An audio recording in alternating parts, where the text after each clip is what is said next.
नमो अरिहन्ताणम् नमो सिद्धाणम् नमो आयर्याणम्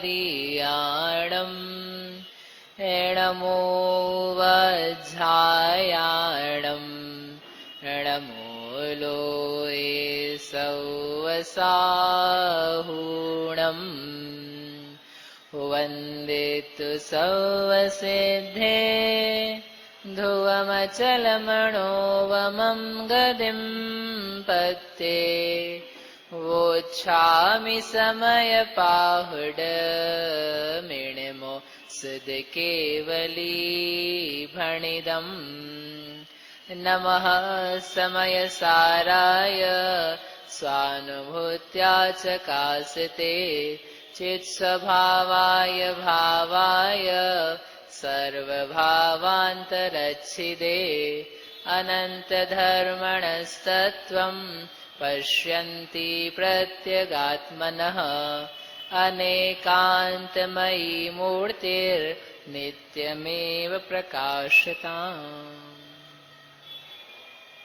ये परम मांगलिक ग्रंथ श्री समय सार जी परमागम है। इसके रचयिता आचार्य भगवान श्री कुंद कुंद स्वामी है।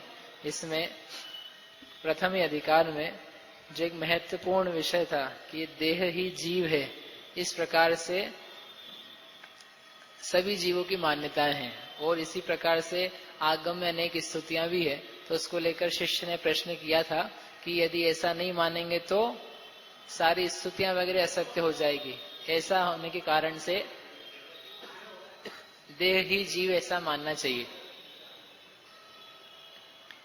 उसका यहाँ पर सब निराकरण करके फिर बताया कि निश्चय स्तुति जित मोह, जित इंद्रिय और क्षीण मोह, इस प्रकार से कैसे की जा सकती है।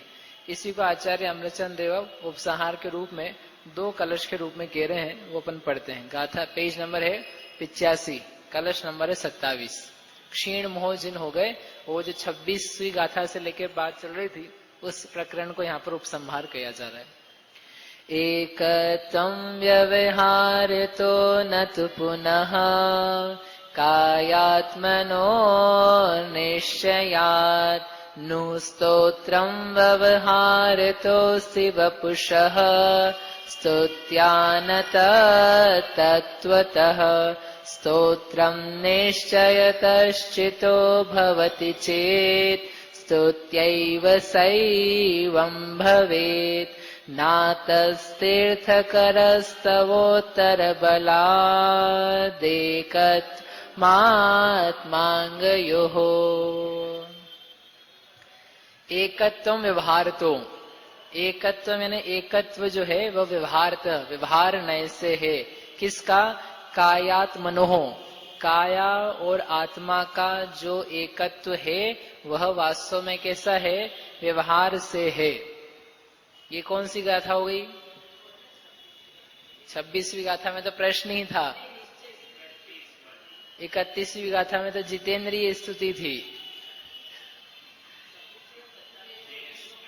देह चेतन एक है, यह कथन है व्यवहार का। व्यवहार नो उच्चदी जीवो देहो यहोदी खलु एक को। कौन सी गाथा है? 29वीं में तो दूसरी गाथा का था कि न निश्चयणयस, ये निश्चयणय को ऐसा मान्य नहीं है। तम निश्चयण जुज्जदी।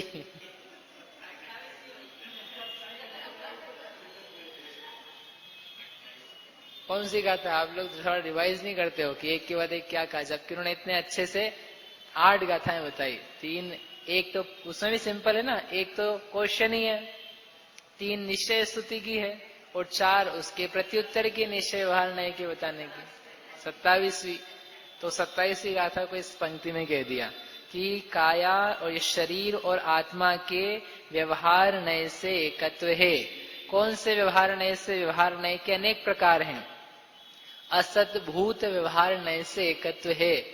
पारमार्थ से ये एक नहीं हो जाते, परंतु एक अपेक्षा से असद्भूत व्यवहार नय से एक कहे जाते हैं। ठीक है।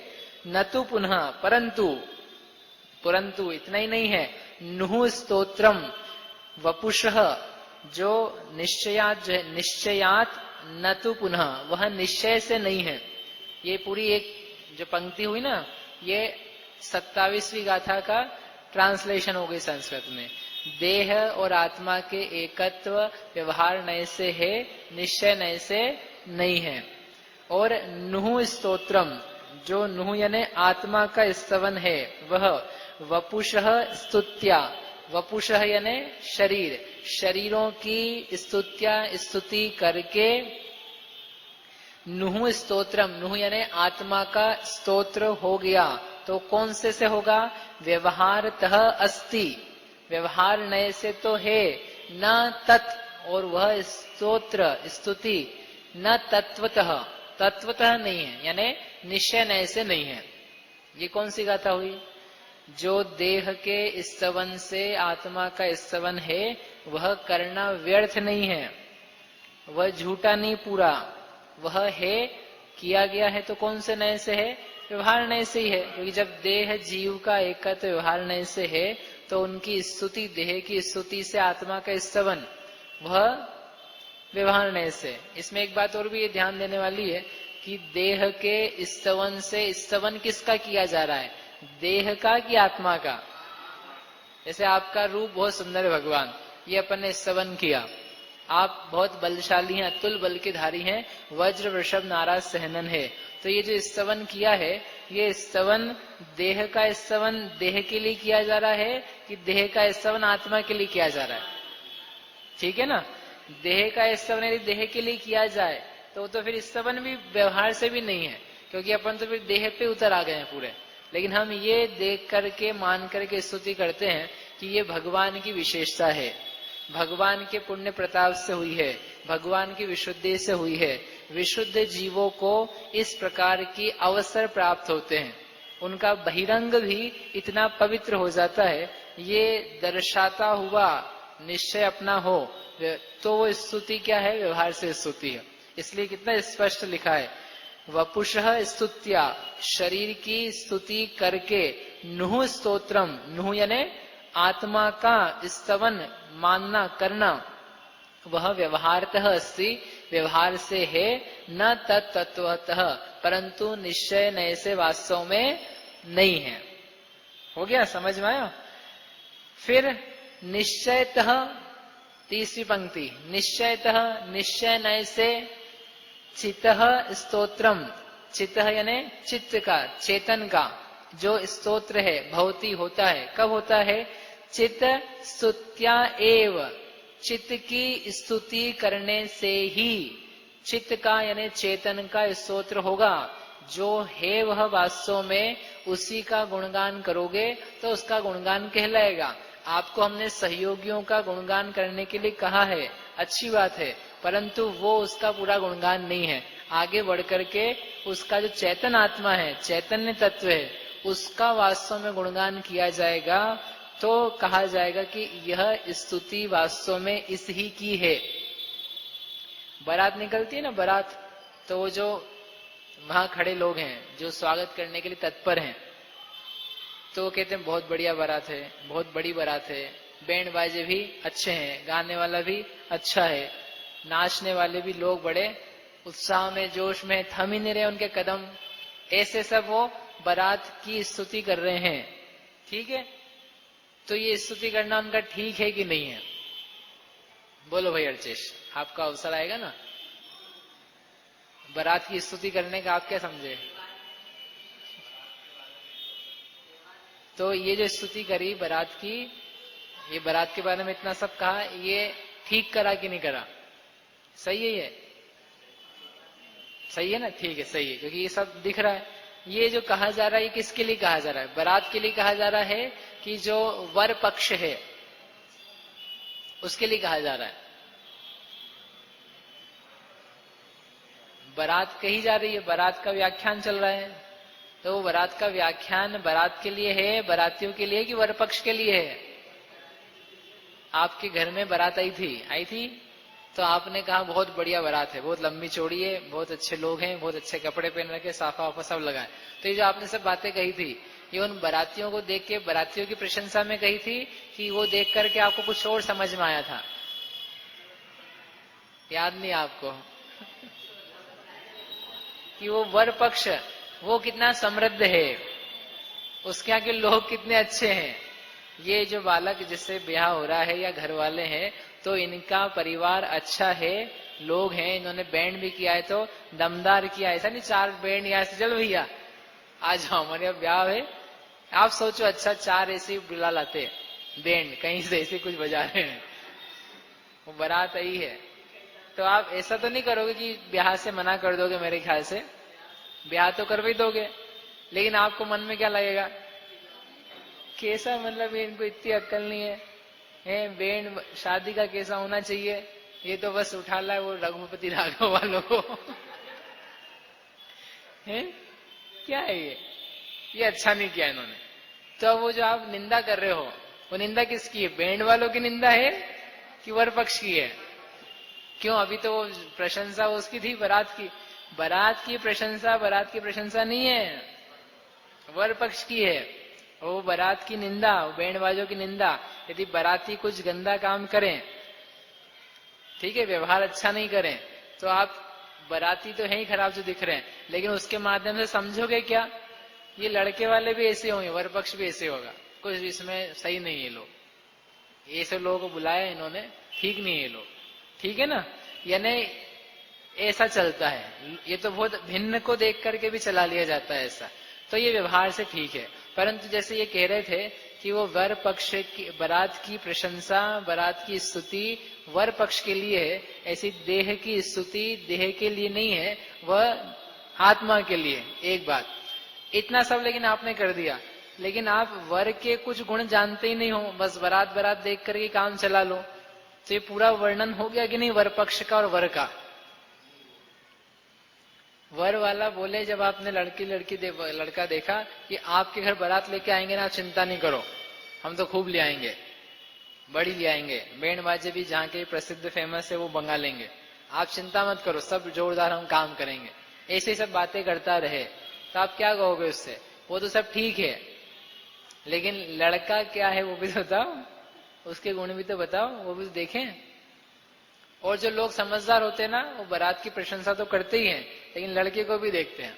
और जो ऐसे मूर्ख जैसे होते हैं, उनको तो ये होता है नाचने गाने वाले देख लें, क्या यहाँ बटरिया खाने का वो देख लें, कहाँ का बैंड है, कितने लोग हैं, उनकी निगाह बस उस पर रहती है। लेकिन जो समझदार होते हैं उधर भी निगाह मार लेते हैं, और फिर ये ऐसी बारात किसकी है उस मुख्य व्यक्ति को भी देखते हैं, और उसका चेहरा देख के, वेशभूषा देख करके, हाव भाव देख करके समझ में आता है कि व्यक्ति कितना योग्य हो सकता है, ठीक है ना। और वो समझते हैं कि वास्तव में फिर ये इसकी मैचिंग की है कि नहीं, बारात इसके मैच वाले है कि नहीं, बारात बड़ी दिख रही है लेकिन ये व्यक्ति का चित्त उदार है कि नहीं, ऐसा बुद्धिमान लोग समझ जाते हैं, देख लेते हैं। उसी प्रकार से व्यवहार से देह का स्तवन कर दिया, देह का स्तवन आत्मा के लिए ये देख लिया, लेकिन जो बुद्धिमान है वो एक कदम आगे बढ़ करके उस ही देह में रहने वाला जो जीव तत्व है, उस जीव तत्व के ऊपर भी निगाह देते हैं कि ये देह जिसका ऐसा है वो जीव कैसा है, जिसका वज्र वृषभ नाराज सहनन है, रक्त जिसका वात्सल्य के कारण श्वेत हो चुका है, उस जीव का हृदय कितना अच्छा होगा। वो माता जी की पूजन है, कहीं शास्त्र में भी लिखा होगा। तो जब वो अरहंत भगवान की स्तुति लिखी ना 46 गुण की पंच परमेष्ठ विधान में, हे प्रभु आपका रक्त श्वेत वर्ण का होए है, दुनिया में किसी का नहीं होता है, यद्यपि सबका है श्वेत, लेकिन पूरा श्वेत नहीं होता है। आप लोगों के रक्त श्वेत है कि नहीं है? हाँ, आरबीसी है ना, तो उसमें व्हाइट प्लेटलेट्स भी है ना, तो व्हाइट भी है लेकिन पूरा नहीं है। आपके लाल लाल ज्यादा दिखता है, आपके मतलब हमारे सबके तो लाल है। तो उन्होंने लिखा इतना अच्छा कि जैसे माता होती है, उस माता के वात्सल्य होता है अपने प्रिय पुत्र से, पुत्री से, तो उसके स्तन से दूध झड़ता है, दूध का निर्माण होता है, दूध श्वेत होता है। तो आपके तो पूरे जगत की सृष्टि के प्रति इतना वात्सल्य है कि आपके पूरे शरीर में सफेद ही रखते हैं, लाल नाम की कोई चीज ही नहीं है। आपका सारे संसार के प्रति ऐसा वात्सल्य है। आपने पूर्व भाव में इस प्रकार की कल्याणकारी लोकोपकारी भावनाएं भाई थी कि उसके फलस्वरूप प्रकृति ने आपको लाल रंग ही नहीं दिया, आपको रक्त भी दिया तो वो श्वेत वर्ग रक्त दिया। तो यानी ये इस रक्त के श्वेतता से देखा किसको, एक बार नजर आगे ले जा करके जीव को, कि आपके परिणाम कैसे हैं। जिसका रक्त ऐसा है तो वो जीव कैसा है ऐसे। तो वह जो स्तुति है कि आप वात्सल्य के धनी हो, आप में अष्टांग की पूर्णता है, ये उनका स्वयं का गुण है। ऐसी स्तुति करने पर वास्तव में उनकी स्तुति होती है, परंतु ऊपर ऊपर से देख लेना, कह लेना वो स्तुति पूरी नहीं है। और जिसको अंतरंग का कुछ पता ही नहीं है, उसकी तो बाहर की स्तुति भी बस बोलने भर की है, जानते ही नहीं है कि भगवान वास्तव में होता क्या है। आया ख्याल में? तो ऐसा जो लिखा है, चित स्तुत्या एव, चित यानी चैतन्य स्वरूपी आत्मा की स्तुति करने पर ही निश्चयतः चितः स्तोत्रम भवति, निश्चय से चैतन्य की स्तुति होती है। आप ऊपरी ऊपरी बातों से भगवान को प्रसन्न करना चाहो, बोले ऊपर से तो होंगे ही नहीं, वो भीतरी बात से करना चाहोगे तो तुमको समझ में आ जाएगा स्तुति करते हुए ही कि इनको प्रसन्न करना किसी के बस की बात नहीं है, क्योंकि ये स्वभाव से ही कैसे हैं, वीतरागी हैं। उनकी वीतरागता को देख करके आह्लाद होता है, वो उनकी निश्चय स्तुति है। इस प्रकार से सा एवं भवेत, वह ही स्तुति यहाँ पर की गई। सा एवं भवेत, उस चैतन्य का स्तवन यहाँ जितेंद्रिय, जितमोह, क्षीण मोह इत्यादि रूप से कहा गया ना 3 अंत में। तो ये कितनी सा एवं भवेत, ये कह करके 31, 32, 33 ये 3 गाथाओं को कवर कर दी। मतलब इन 3-4 लाइनों में पूरा जो प्रकरण था उस प्रकरण का उपसंहार हो गया।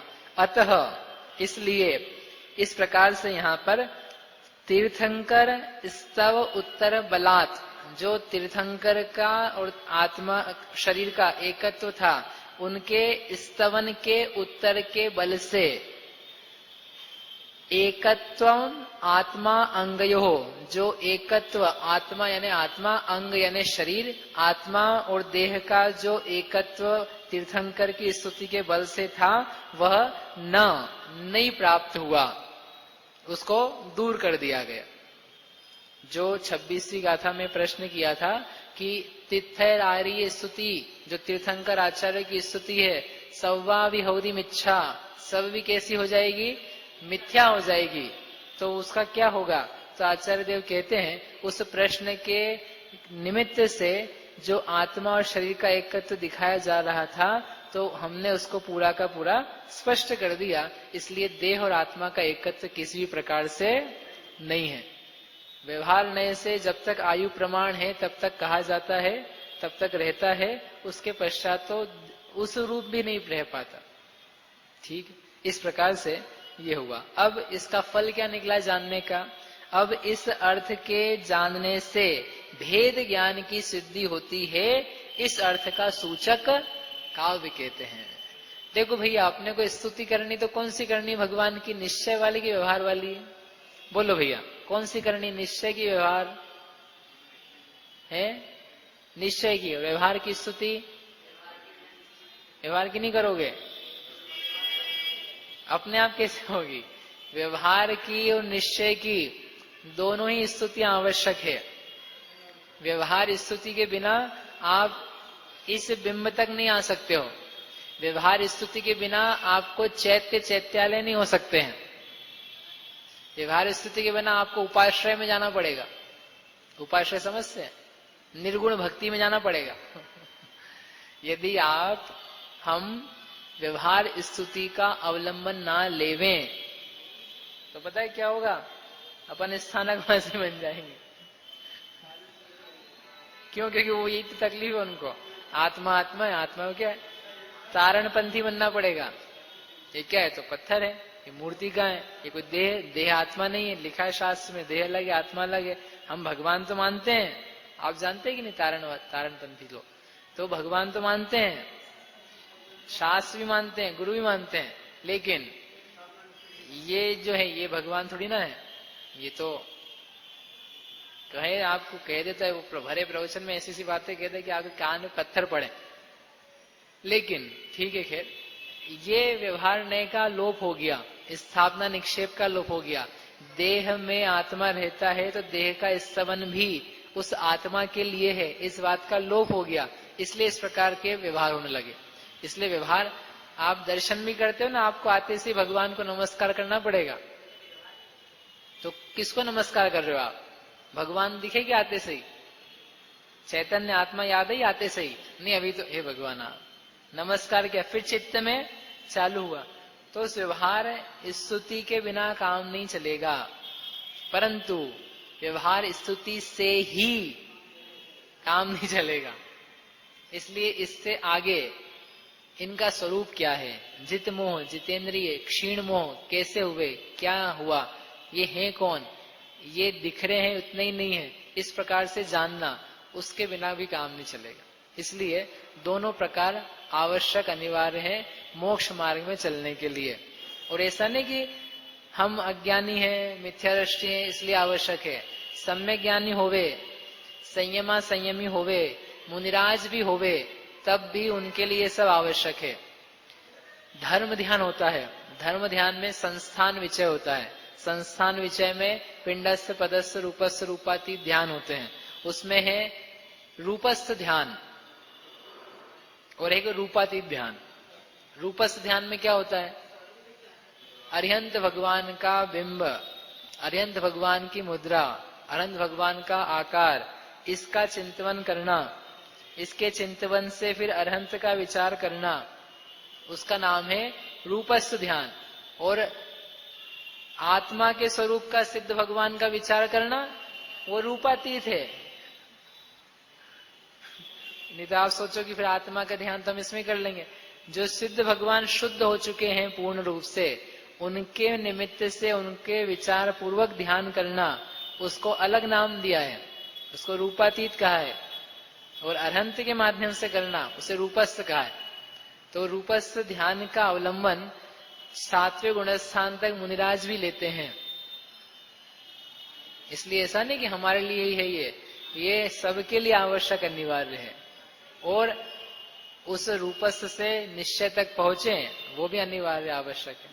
इस प्रकार से ऐसा नहीं हो जाए कि हम निश्चय को जान करके व्यवहार को लोप ही कर दें, गायब कर दें कि अब बस, अब वो स्तुति हम नहीं पढ़ेंगे।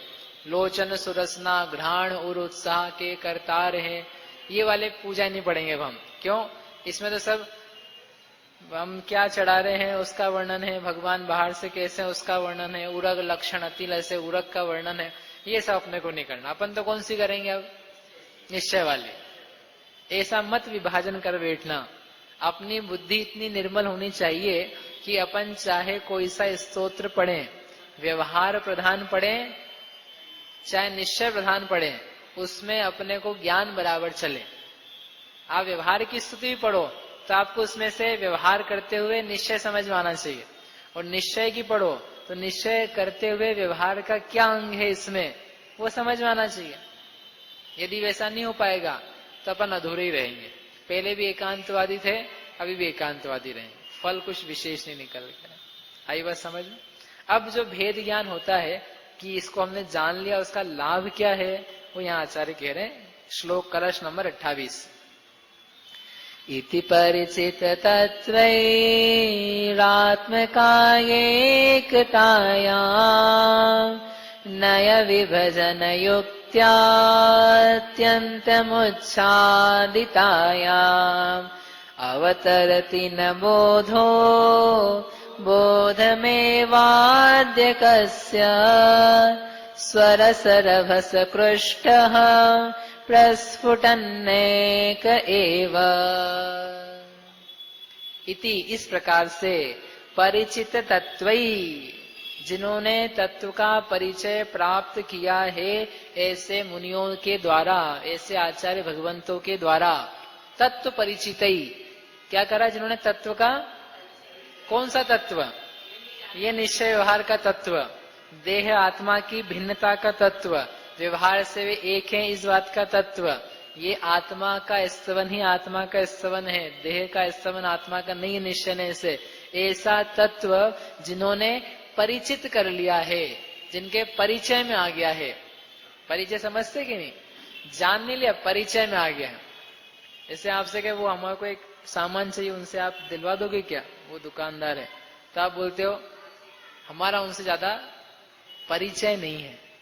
परिचय नहीं, आप जानते तो, हमने देखा था उस दिन बात कर रहे थे। नहीं नहीं, बात तो कर रहे थे, नाम पता सब पता है, जय जिनेन भी हो उनसे, लेकिन हमारा परिचय नहीं है।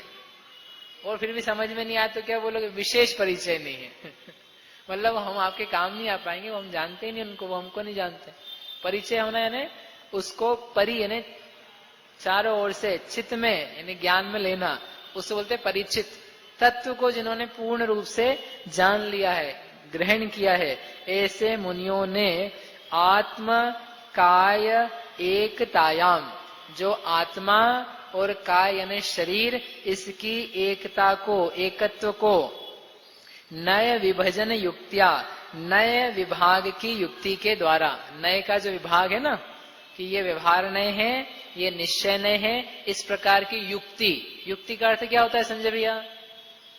युक्ति, युक्ति हिंदी का शब्द है। युक्ति से काम करो, क्या अर्थ निकलेगा? है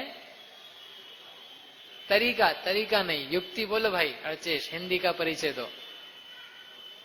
लॉजिक, हाँ लॉजिक, युक्ति यानी लॉजिक, तर्क, तरकीब नहीं तर्क, तरकीब तो उपाय के अंतर्गत है।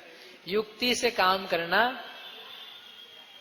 उसे बोलते हैं तर्क से काम करना, न्याय से करना। न्याय लगाना यानी उसमें नए का प्रयोग करना, प्रमाण का प्रयोग करना, लॉजिक लगाना, अनुमान लगाना, उसका नाम है युक्ति से।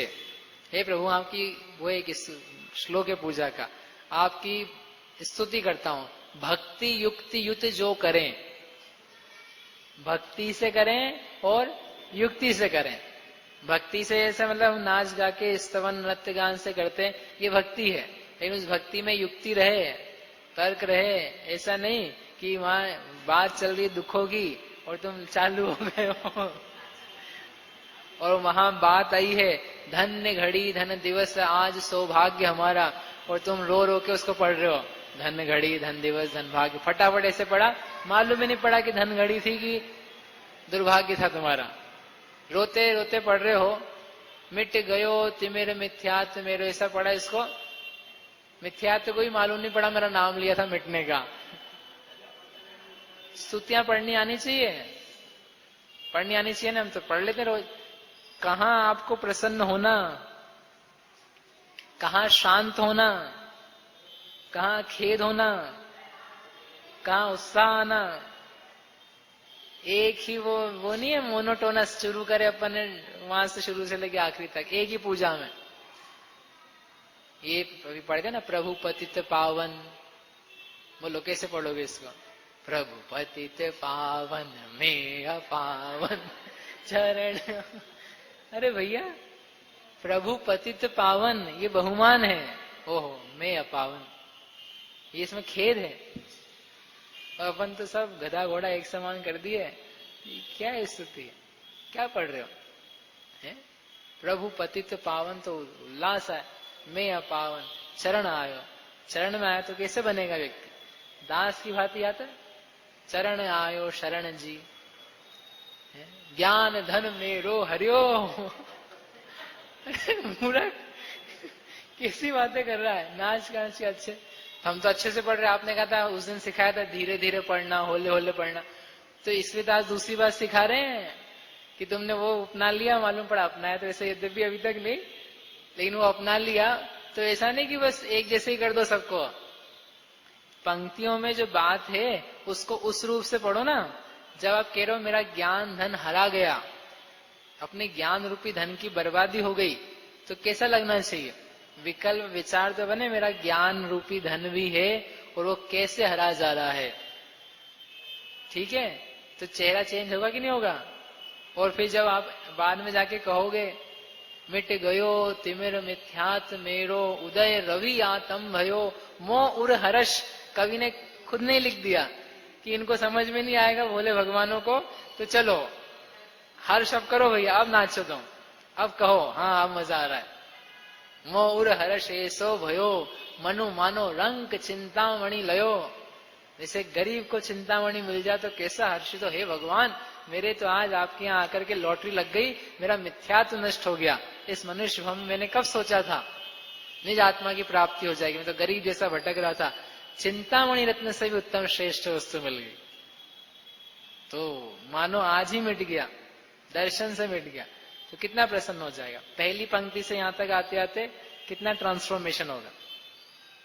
एक ही है स्तुति, कोई सी भी ले ला, जय वीत राग विज्ञानपुर, तो उसमें दुख भी है, दुख के कारण भी हैं, भगवान का बहुमान भी है, गुण भी है, बहुत सारी बातें हैं। और शुरू से लेके आगे नहीं, ये तो अच्छा किया, पहले तेज तेज बोल रहे थे, तेज ने फटाफट, अब धीरे बोलने लगे। लेकिन आपको पढ़ते समय युक्ति आने, इसको बोल रहा था हम युक्ति लगनी चाहिए, उसे युक्ति नहीं लग रही है तो वो भाव से नहीं बन पा रहा। फिर आप बोलते हो मन नहीं लगता है, मन नहीं लग रहा है हमारा, मन कैसे लगेगा, तुमने लगाया नहीं है। हाँ, समझ में ही बात। इसे पुरानी पूजने भी हैं, नई भी हैं। कभी द्रव्य का बहुमान है, कभी द्रव्य जिसमें रखा है उस पात्र का ही बहुमान है। समझ में आया। कभी आपके पास आए तो आपका बहुमान है, आपने जीत लिया किसी चीज को, काम आदि को, उस बात का है। कभी हम जीत लें, उस बात की भावना है। कभी हम ठगाए गए, इस बात का खेद है। कभी हम जीत लें, इस प्रकार का उत्साह है। कभी हमने जीत लिया है एक बार, उस बात की अभिव्यक्ति है। कितने अलग अलग प्रकार के भाव हैं। तो वो यदि युक्ति से किया जाएगा, विचार पूर्वक किया जाएगा, तब तो बराबर बनेगा। और नहीं तो जो चल रहा है चल ही रहा, उसमें क्या दिक्कत है। ठीक है ना जी। तो ये कह रहे हैं हमने यहाँ पर, हमने यानी परिचित तत्व जो मुनिराज हैं, आत्मा शरीर का अलग अलग विभाग जानने वाले, उनके द्वारा नए विभाग की युक्ति के द्वारा, कि ये व्यवहार नय से है, ये निश्चय नय से है, वो व्यवहार नय औपचारिक है जिस व्यवहार नय का आश्रय लिया है, और जो निश्चय नय है वो पारमार्थिक सत्य है, उसके माध्यम से जानना वो पूर्णतः सही रहेगा। ऐसे नए विभाग की युक्ति से अत्यंतम उच्छादितायाम, अत्यंत उस एकत्व को क्या कर दिया है, जड़ मूल से उच्छादित कर दिया, यानी फेंक दिया, उसको निकाल कर। इस एकत्व के जो भाव को, शरीर को नहीं, शरीर अभी भी आत्मा के साथ, आत्मा शरीर के साथ में है, परंतु इस प्रकार की युक्ति से चित्त में अच्छी तरीके से बैठ गया कि हाँ, जीव जीव है, शरीर शरीर है, दोनों का एकत्व हो नहीं सकता।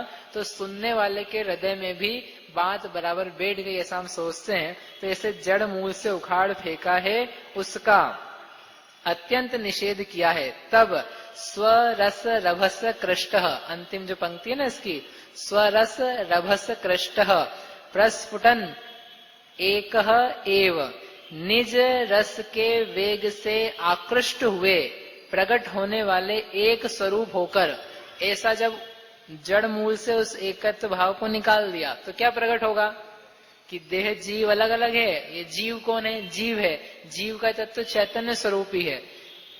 चैतन्य शक्ति से, ज्ञान शक्ति से अपने आप को जानना, महसूस करना, संवेदना, यह निज स्वभाव है। और रूप रस गंध वर्ण हल्का भारी मोटा, ये सारे भाव मेरे नहीं है। इस प्रकार से निज रस का वेग बहा, वेग यानी प्रवाह, उस निज रस, आत्मा का रस, ज्ञान का रस, इसके वेग से आकृष्ट हुआ, लालायित हुआ उस पर, उससे प्रकट होने वाले एक स्वरूप होकर। अब बहुत बड़ी जिम्मेदारी दे रहे हैं।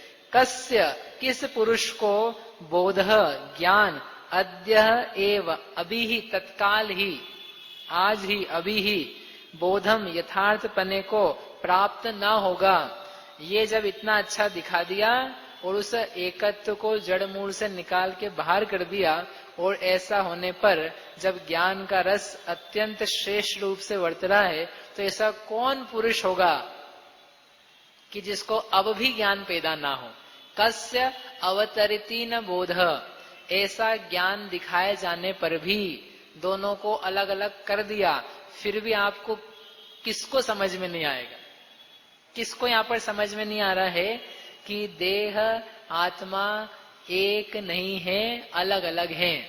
बोलो हाथ खड़ा करके, कोई नहीं बोलेगा, इसका मतलब सही लिखा ना उन्होंने।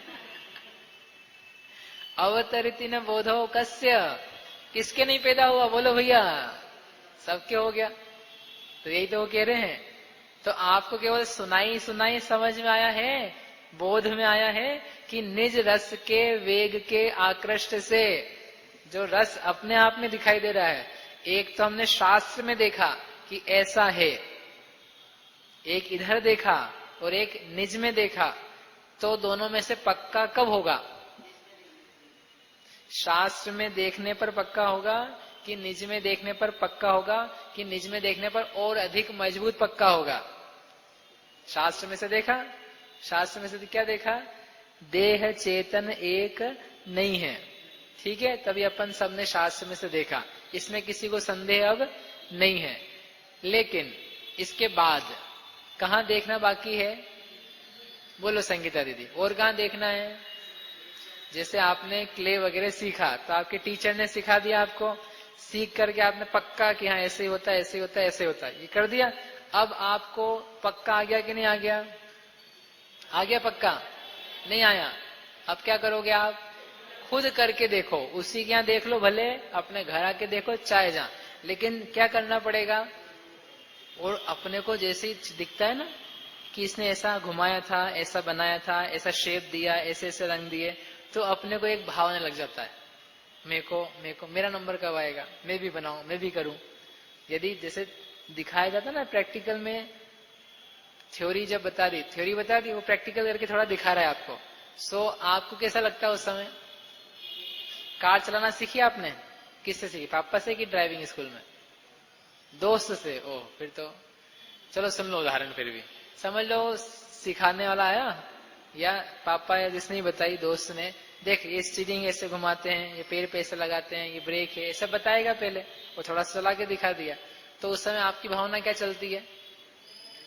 अब बस हाँ समझ में आ गया, अब मैं करता हूं। तो यानी उस वस्तु का रस आता है तो आप उसके लिए तत्काल क्या होते हो? आकृष्ट। वो लिखा ना आकृष्ट शब्द, उसमें आकर्षण बनता है, आकर्षण बनता है और वेग से बनता है, तो तत्काल मन जाता है, चलो ऐसा करें, ऐसा करें। नई नई साइकिल सीखी थी तब याद है आपको क्या हुआ था?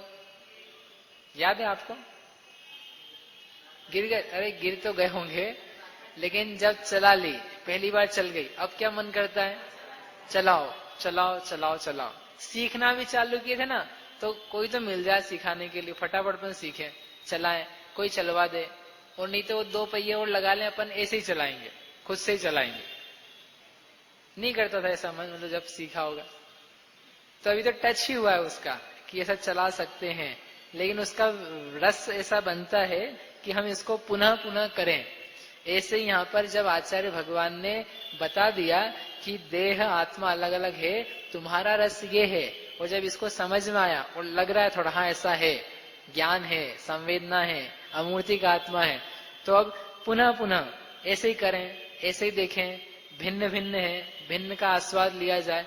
तो ऐसा करता हुआ जिसको रस आया है, उस व्यक्ति को अलग अलग कैसे नहीं दिखाई देगा? बोध का अवतार कैसे नहीं हो जाएगा? मुझे कोई बताए।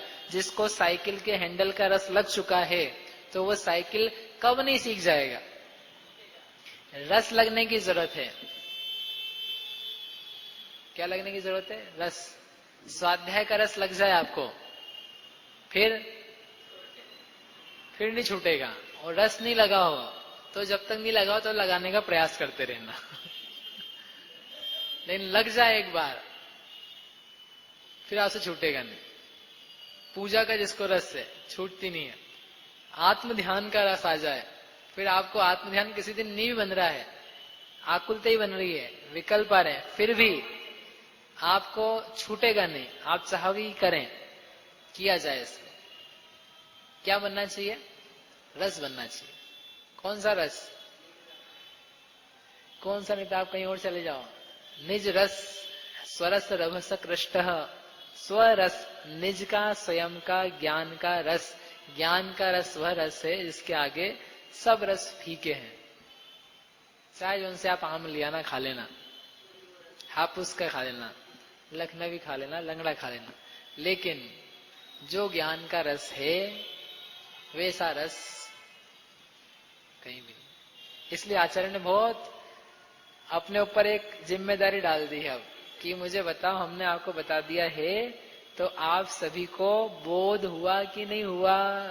महाराज हो गया हमको, बढ़िया। अब स्वरस से और करना। तुमने हाँ बोली, बहुत अच्छा करा, ना तो बोलना ही मत, नहीं तो हमारा कहा हुआ इतना बेकार गया। समझ में तो आ गया। अब इसका रस जगाओ। मैं जीव ही हूं, तो ये द्रव्येंद्री से जीतो, द्रव्येंद्री को जीतो। फिर मैं इतना ही नहीं हूं, ऐसा भावेंद्रियों को जीतो। और उन ज्ञेय पदार्थों के साथ एकाकार नहीं होता, उनका स्वाद नहीं, ज्ञान का स्वाद है, ऐसा इंद्री के विषयों को जीतो। जीत करके अपने स्वरूप का आनंद लो। ऐसा भेद विज्ञान इस कलश के द्वारा आचार्य देव ने प्रकट किया। ये भेद बहुत करने की जरूरत है बार बार। देह जीव नहीं है, जीव देह नहीं है। संजय भैया सामयिक करते ना, सामयिक में अपन दूसरे पाठ वगैरह तो पढ़ते हैं, बहुत अच्छा है, लेकिन इस बात का अनुभव विचार करने की भी आवश्यकता है। जीव कभी भी देह रूप होता ही नहीं है। मैं ना दाढ़ी वाला हूं, ना मूछ वाला हूं, ना मुंडे हुए, मुंडे क्या बोलते हैं इसको, बिना दाढ़ी मूछ वाला हूं। क्लीन भी नहीं हूं, अनक्लीन भी नहीं हूं। मैंने अपना चेहरा काला करा लिया, मेरा चेहरा ही नहीं है। मैं चेहरे से मुक्त हूं। मुझे अपनी शक्ल ना दिखाई दे, ज्ञान दिखाई दे। ऐसा अपने ज्ञान को ट्रेन करो। जैसे आप बैठे ना मैं, तो मैं के नाम पर आपको ये आकार नहीं ध्यान आए, ये शक्ल नहीं याद आए। इस बात का ज्ञान करो, इस बात का अभ्यास करो।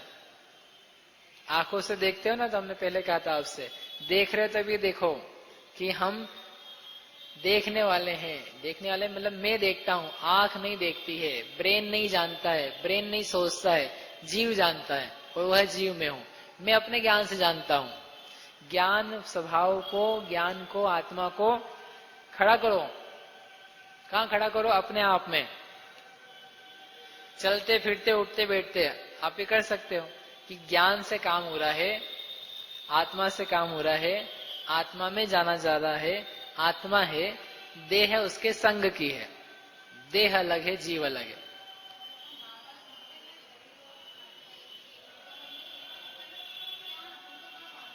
हाँ, ये अच्छा प्रश्न है कि हम बार बार सुनते हैं तो अपने को तो पता ही है। क्या पता है? कि अलग अलग है, तो हमारे ज्ञान में ही है। तो इसलिए तो हम आपसे, ये लगता है सही बात, सुन सुन के ऐसा लगता है अब तुम पक्के हैं। पक्के किस में हो गए हैं? सुनने में। इसलिए मैंने आपसे कहा कि हमने देखा कि नहीं देखा, आचार्य ने बताया तो हमने देखा। कहाँ देखा? आगम में देखा। आगम में देखा हुआ पक्का हो चुका है, बहुत अच्छा है। अब हमको यहाँ देखने की जरूरत है। इसलिए मैंने आपसे अभी कहा कि आपने कहा मैं कह करके क्या सामने आता है? मैं कह करके अपन किस रूप में स्व को जानते हैं? यदि आपको भी लग रहा है मैं, यानी शक्ल नहीं आई लेकिन 50 किलो वाला, 100 किलो वाला, इस आकार वाला, स्त्री आकार, पुरुष आकार, ये यदि आ रहा है, इसका मतलब ये गुण किसके हैं? स्त्री आकार, पुरुष आकार, मोटा, वजन, काला, शक्ल, ये किसके आकार हैं? तो शरीर के आकार में यदि मैं कह रहा हूं मैं, तो यदि इसका मतलब ये, इसका अर्थ ये है हमने सुना है लेकिन जाना नहीं। तो परीक्षा आपको ही करनी है कि हम सुन करके जान रहे कि नहीं। भगवान का दर्शन किया, दर्शन करके भगवान का चलते बने आगे। दर्शन करके उसी समय आप उनको पूरा देख पा रहे हो कि नहीं? दिन भर में एक बार ही से, अपन समझो 3 बार आते हैं, बार बार तो इतना दिमाग नहीं लगा पाएंगे, जल्दी रहती है हमको दूसरे काम करने की। चलो एक बार ही सही, 4 वेदी पे ना सही, 1 वेदी पे ही सही। यही तो करते हैं अपन, एक पे फुल अटेंशन और बाकी पे ढोक। वही प्रैक्टिकल लोग हैं अपन, उसमें कोई ज्यादा बड़ी दिक्कत की बात नहीं है, क्योंकि अब 4 लोगों ने बनाई है तो करना चारों भी है, छोड़ना एक को भी नहीं है। और नाराज नहीं हो जाए फिर एक आध, ऐसा तो आपके भाव नहीं होगा मेरे ख्याल से। लेकिन पूरा करना है, और फिर पूरी स्तुति तो हम हर जगह नहीं कर पाएंगे, ठीक है। तो एक बार एक वेदी पे ही सही, लेकिन कम से कम वो दिखे ना, ये देह है। आप जब ने दर्शन किए आज, तो तो ये अपन ने देख पाया कि नहीं कि जो मैंने दर्शन किए हैं ये देह है और ये देह भगवान की इसलिए पूज्य है और भगवान वास्तव में पूज्य है। कौन पूज्य है? भगवान पूज्य है। तो उनके भीतर घुस करके देखा कि नहीं, दिन में एक बार। यदि आप नहीं देख रहे हो, इसका मतलब जो दिख रहा है उसको भगवान मान के जा रहे हो, देह को ही जीव मानते हो। नहीं, कभी टाइम नहीं मिला तो अलग बात है, आप समझना बात को कि हम सोच नहीं पाए, लेकिन हमारे ज्ञान में है, चित्त में है, हम यही नहीं, हम कहीं भी देख लेते हैं, तो एक अलग बात है आपका विषय। लेकिन जब हम आई हैं और दर्शन कर रहे हैं, तो समय दिया है स्तुति आदि बोलने का, तो देखो ना वहीं पर। लेकिन हम नहीं देखते हैं क्योंकि हमें ये लगता है कि हमें जो दिख रहा है वो ही भगवान है, जबकि हमने बार बार कहा नैरम्य वर्णिदेय नय रण्णो वर्णना कदा होदी। नगर के वर्णन करने से राजा का वर्णन नहीं होगा, बारात का वर्णन करने से वर का वर्णन नहीं होगा, ऐसे ही देह को देख लेने से भगवान का दर्शन नहीं होगा। तो हमने याद करा हुआ है, याद करे से काम नहीं चले, तो उससे समझ में आ जाएगा कि हमको पता है, मतलब हम जानते हैं कि नहीं जानते हैं। परीक्षा तो किसको करनी पड़ेगी? मैं तो नहीं कर सकता हूं कि परीक्षा। ऐसा नहीं है आप खड़े होके ऐसे यूं देख रहे हो तो मेरे को लगे हाँ ये बराबर देख रहे हैं, और एक ऐसे चला जाए तो दूसरा क्या करेगा? आपको ही आपके बारे में देखना पड़ेगा कि क्या स्थिति में अपन है। समझ आई बात? इस प्रकार से ये भेद ज्ञान की बहुत महत्वपूर्ण पहली स्टेप जो देह आत्मा का है वो करने के लिए आचार्य देव ने प्रेरित किया। भावार्थ,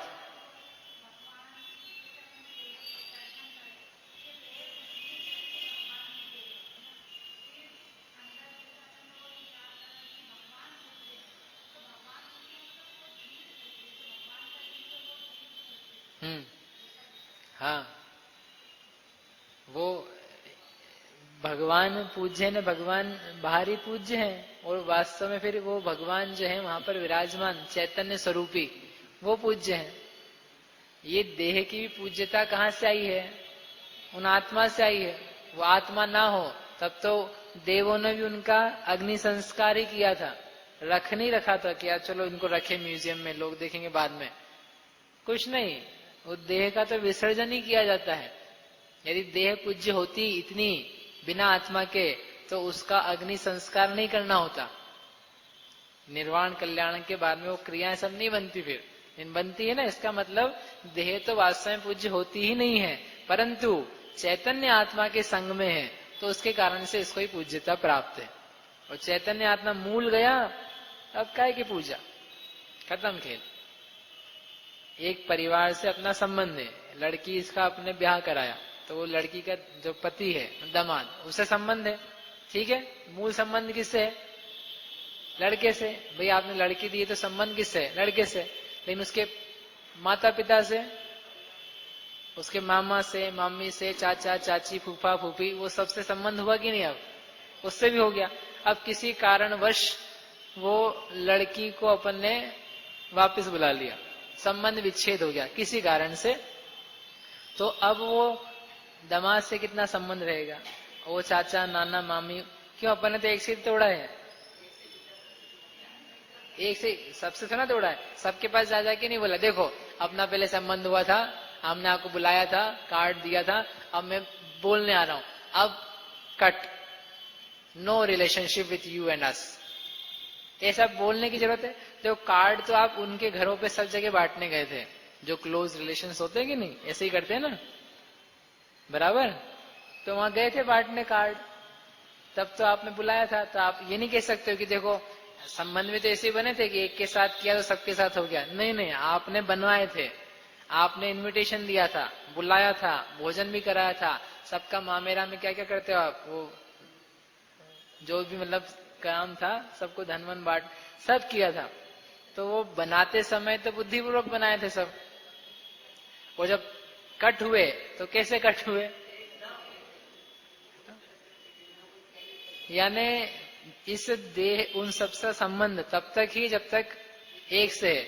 ऐसे ये देह की पूज्यता, देह की महानता तब तक ही है लोक व्यवहार में, वास्तव में, जब तक इसमें जीव राजा है।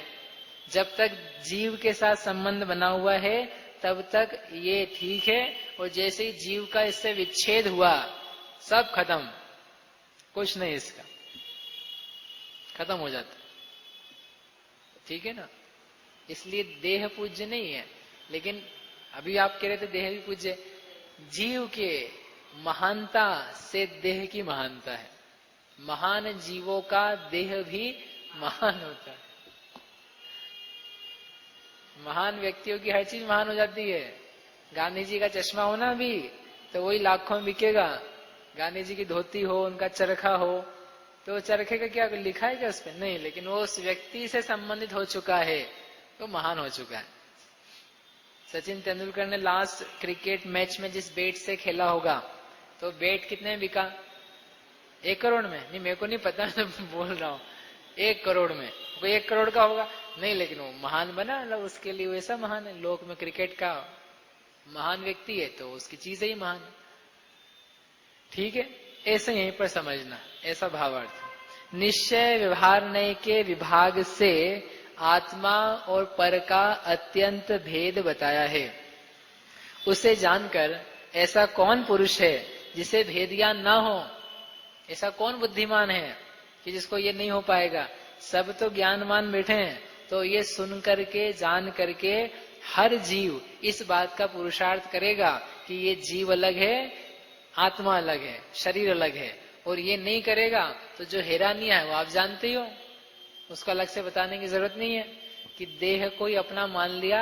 अब कितनी समस्या है, देह से उत्पन्न वालों को भी अपना मानना पड़ेगा, उनके सुख दुख में दुखी सुखी होना पड़ेगा। देह से उत्पन्न के देह से उत्पन्न में कितनी चिंता होती है, कितना, जितना अपने बच्चों के लिए माता पिताओं ने नहीं सोचा, ध्यान रखा, उतना बच्चों के लिए ये रोते फिरते हैं। नहीं देखा आप लोगों ने ऐसा? आपने आपके बच्चे जो हैं उनको जितना ध्यान नहीं रखा होगा, उससे ज्यादा ध्यान अपने नाती पोतों का रखते हो कि नहीं? रखते हैं ना? अरे उनको तो ऐसे ही बासी भोजन दे दे के ही भेज दिया होगा शायद। अरे शाम को बनाया, बहुत हो गया, चल जा, ले जा भाई। लेकिन इनको अरे सुबह से उठ गए ये, नहीं मुझे पता नहीं आप उठते कि नहीं, सुबह से उठ गए तैयार करने लगे, ये दादाजी छोड़ के आने लगे। खुद के बच्चों को भी छोड़ने नहीं गए बस स्टॉप पे हैं, और उन बच्चों को चलो छोड़ने भी जा रहे हैं, लेने भी आ रहे हैं, ट्यूशन भी लेने गए, ये सब इनके लिए मारे मारे फिर रहे हैं। बताओ कितनी, और ये तो 2 ही पीढ़ी दिख रही है। अभी उन बच्चों के बच्चे और हो जाएं, वो तो अच्छा है, बच्चे आजकल देर से शादियां कर रहे हैं नहीं तो अभी उनके और जो हुए उनमें तो दीवाना ही हो जाए, बावला हो जाए आदमी वो अच्छा नहीं दिख रहा है, और जहां है तो वहां देख लेना क्या होता है, और फिर उनके और हो जाए। ओहो, है स्वर्ण सीढ़ी, वाह वही बची थी बस, बुद्धू सीढ़ी नाम है उसका। स्वर्ण सीढ़ी नहीं है, मूर्ख सीढ़ी है वो। ओहो, गजब है। मतलब ये देह के एकत्व से कहां कहां नहीं जीव पहुंच जाता है, किन किन में अपनापन नहीं करने लगता, ये आप सोचना। वो होगा, देखो नियम से होगा, आप बचा नहीं सकते। अपन चाहे जितना उसका उपहास कर लें कि ऐसा करना होता है, उपहास की बात नहीं है, वास्तव में ये होता ही है। यदि देह आत्मा का भिन्नत्व ना जाना जाए तो आप रोक नहीं सकते उसको, किसी के बस की नहीं है, क्योंकि जो अपना लगता है उसमें भाव आते ही है। आप सोचोगे मैं, आप चलो प्रवचन सुन लेना, आज घर जाके कुछ नहीं, बच्चों से कुछ बालचाल नहीं, कुछ उनको देखना नहीं, कुछ मुस्कुराहट नहीं, कोई कल से स्कूल स्टॉप पे छोड़ने नहीं जाएंगे अपन, बंद, no tiffin making any more हम देखते हैं सुबह से क्या होएगा, तुम खुद ही उठ जाओगे। अब ठीक है चलो, करना तो पड़ता ही है, अपने ही बच्चे हैं, कौन करेगा, अपन नहीं करेंगे तो मतलब कैसे भी करके आप आ जाओगे अपनी लाइन। मैं ये नहीं कह रहा हूँ टिफिन बनाना बंद कर देना, हाँ,